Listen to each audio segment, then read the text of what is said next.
এই দিন ছিল হলুদ সন্ধ্যার অনুষ্ঠান। বিয়ের দিনের থেকে কিন্তু হলুদ সন্ধ্যায় অনেক বেশি আনন্দ হয়, আর বিশেষ করে গ্রামের বিয়েগুলোতে সবচাইতে বেশি আনন্দ হয়। গায়ে হলুদের দিন কিন্তু অনেক মানুষ হয়েছিল, আর এইদিকে কনের ফটোশুট করা হচ্ছে, ভিডিও করা হচ্ছে। বাড়ির একমাত্র মেয়ে বলে কথা, আর একমাত্র মেয়ের বিয়েতে আমরা সবাই কিন্তু অনেক অনেক আনন্দ করেছি, মজা করেছি। হলুদের দিন কিন্তু অনেক সুন্দর একটা কেক আনা হয়েছিল, আর এই কেকটা কিন্তু হোমমেড কেক ছিল, আমরা অর্ডার করে এনেছিলাম। আপুকে খুবই ইমিডিয়েটলি কেকটা বানিয়ে দিতে বলি, আর আপু কিন্তু একদিনের মধ্যেই এত সুন্দর একটা কেক বানিয়ে দিয়েছিল আমাদের। আবার শুরুতেই কিন্তু কনের মা এসে হলুদ দিয়ে দিচ্ছিল। আমাদের গ্রামের একটা নিয়ম আছে, প্রথমে ধান দুব্বা কিন্তু মাথায় দিয়ে দিতে হয়, এরপর হচ্ছে মিষ্টি মুখ করাতে হয়। এই সময়টা একটা মায়ের জন্য কিন্তু অনেক অনেক কষ্টের মুহূর্তের সময়। এরপর হচ্ছে কনের দাদি চলে এসেছে হলুদ দেওয়ার জন্য। নিজের বিয়েতে দাদা দাদি থাকবে, এটাও কিন্তু একটা ভাগ্যের বিষয়। একে একে কিন্তু আমরা সবাই মিলে হলুদ দিয়ে দিচ্ছিলাম, মিষ্টি খাইয়ে দিচ্ছিলাম, কেক খাইয়ে দিচ্ছিলাম। আর এই দিন কিন্তু কনেকে অনেক বেশি সুন্দর লাগছিল। অনেকে আবার বলেছিলেন এত বড় করে আয়োজন করেছেন, কিন্তু সামনে এত অল্প জিনিস কেন, এত অল্প জিনিস দিয়ে কেন ডেকোরেশন করেছি আমরা। আসলে এই দিন হচ্ছে আমরা একসাথে দুইটা অনুষ্ঠান করি, যার কারণে একদমই সময় পাইনি। সকালবেলায় কাঁচা হলুদের অনুষ্ঠান করে বিকেল বেলায় আবার হলুদ সন্ধ্যার জন্য রেডি হয়ে গিয়েছি সবাই। তো আমাদের বাসায় যা কিছু ছিল ওইগুলো দিয়ে আমরা অল্প একটু আয়োজন করেছি। সকালবেলায় কাঁচা হলুদের অনুষ্ঠান করে দুপুর বেলায় আবার চলে গিয়েছিলাম পার্লারে। পার্লার থেকে আসতে আসতেই তো সন্ধে হয়ে গিয়েছে, তাই আর তেমন কোনো কিছু ডেকোরেশন করাই হয়নি। এই তো একে একে পরিবারের সবাই মিলে কিন্তু ছবি তুলছিল, ভিডিও করছিল, হলুদ দিয়ে দিচ্ছিল। তার সাথে আমাদের আলফিয়াও ছিল। আমাদের সাথে কিন্তু আমাদের বাচ্চারাও অনেক অনেক আনন্দ করেছে, মজা করেছে। এদিকে আলফিয়াকে নিয়ে আমরা সবাই মিলে মজা করতেছিলাম, নাচতেছিলাম। এই বিয়ের অনুষ্ঠানে এত এত ব্যস্ততার মাঝেও কিন্তু স্কিন কেয়ার করতে একদমই ভুলে যাই। আমি করে স্কিনকে করে কয়েক শেড ফর্সা। যারা এই চেরি কম্বোটা রেগুলার ইউজ করেন তারাই জানেন কম্বোটা কত বেশি ভালো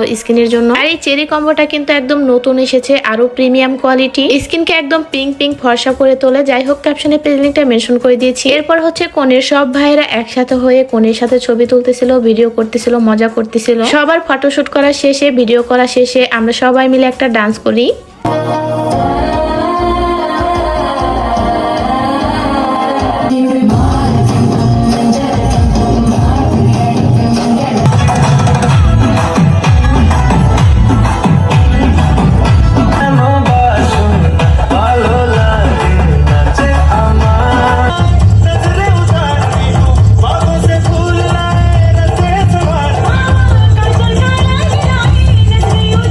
সবাই মিলে কিন্তু অনেক সুন্দর সুন্দর ডান্স করতেছিল, বিশেষ করে আমাদের স্বর্ণা এবং কনে দুজনেই কিন্তু অনেক সুন্দর ডান্স পারে। আর আমরা যে এই দিন সবাই মিলে ম্যাচিং ম্যাচিং লেহেঙ্গা পরেছিলাম, অনেক সুন্দর ছিল লেহেঙ্গাগুলো। এই লেহেঙ্গাগুলো আমরা নিয়েছি ফ্যাশন বিডি ফেসবুক পেজ থেকে, ক্যাপশনে পেজ লিংকটা মেনশন করে দিব। আর আমরা যে ফুলের গহনা পরেছিলাম, এই ফুলের গহনাগুলো আমরা নিয়েছি গুলবাহার ফেসবুক পেজ থেকে, ক্যাপশনে দিয়ে দিব পেজ। এরা হচ্ছে আমার বোনের দেবর হয়, আর হচ্ছে বোনের হাজবেন্ডের বন্ধু হয়। এদের ডান্স দেখে সবাই অনেক হাসাহাসি করতেছিল, মজা পাচ্ছিল। আমার কাছে মনে হয় বিয়ের দিনের থেকে বিয়ের আগের দিন সবচাইতে বেশি আনন্দ হয়, মজা হয়। একদিকে আমরা সবাই মিলে মজা করতেছিলাম, আনন্দ করছিলাম, আর এইদিকে দেখেন রোস্ট বানানোর জন্য সবাই কাজ করতেছিল। আরেকদিকে দুইটা গরু জবাই করা হয়েছে, মাংস বানানো হচ্ছিল ওই পাশে। আর এখানে এসে আমার বোনের দেবরা দেখেন আমার তাওয়ের সাথে মজা নিচ্ছিল, মানে ওরা ডান্স করতেছিল। এরপর হচ্ছে আমার তাওয়ের কাছে টাকা চাচ্ছিল এসে মজা করে। এই সময় কিন্তু রাত অনেক বাজে, রাত 3টা বাজে। যাই হোক, বিয়ের মধ্যে সবাই কিন্তু এরকম একটু একটু মজা করে। ওরা হচ্ছে জিন ভূত সেজে এরপর গিয়েছে, বলেছে যে ওকে নাকি জিনে ধরেছে, টাকা না দিলে পা ছাড়বে না, এরকম কিছু বলতেছিল। এটা নিয়ে তো আমরা সবাই মিলে হাসাহাসি করতেছিলাম। এরপর হচ্ছে আমার বোনের কাছে চলে গিয়েছে ওর দেবর, ওকে নাকি জিনে ধরেছে, টাকা না দিলে নাকি জিন ছাড়বে না, এটা বলতেছিল। আর এটা নিয়ে আমরা অনেক হাসাহাসি করতেছিলাম, মজা করতেছিলাম। বাড়িতে কিন্তু ছোট ছোট দেবর থাকলে এরকম মজাই করে। এরপর যাই হোক, সবাই মিলে মজা করছিল, 100 করে সবাই টাকাও দিচ্ছিল। আরেকদিকে দেখি রাতের বেলায় সবকিছু কেটে কুটে রেডি করা হচ্ছে, সকাল থেকেই কিন্তু রান্না বান্না শুরু হয়ে যাবে। এই যে দুইটা গরু জবাই করা হয়েছে, মাংস বানানো হচ্ছে। বিয়ের দিন কিন্তু অনেক অনেক মানুষ আসবে, আর অনেক মানুষ দাওয়াত করা হয়েছে। পরিবারের একমাত্র